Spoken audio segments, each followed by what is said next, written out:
La guerre d'Algérie prend alors une tournure de guerre civile, avec des Français s'opposant violemment les uns les autres. Malgré l'intensification des violences, le processus de négociation avance. En mars 1962, les accords d'Évian sont signés, mettant officiellement fin au conflit. Un cessez-le-feu est proclamé et le référendum d'autodétermination se solde par une victoire écrasante en faveur de l'indépendance de l'Algérie, proclamée officiellement le 5 juillet 1962. L'OAS contribuera alors à l'exode de près d'1 million de pieds noirs et de harkis, mot désignant les Algériens ayant combattu aux côtés de l'armée française. Pendant des décennies, la France a préféré passer cette guerre sous silence, évitant de la reconnaître officiellement comme un conflit armé.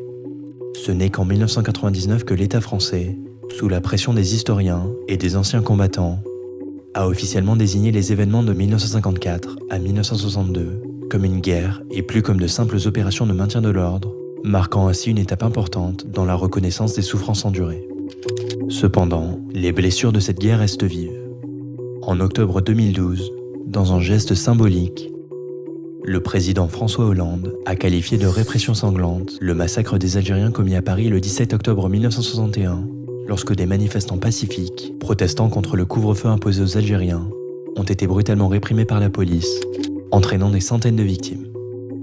En reconnaissant la gravité de ces événements, Hollande a amorcé un début de reconnaissance officielle, une étape clé vers la réconciliation des mémoires, bien que son geste ait été critiqué par certains courants politiques en France.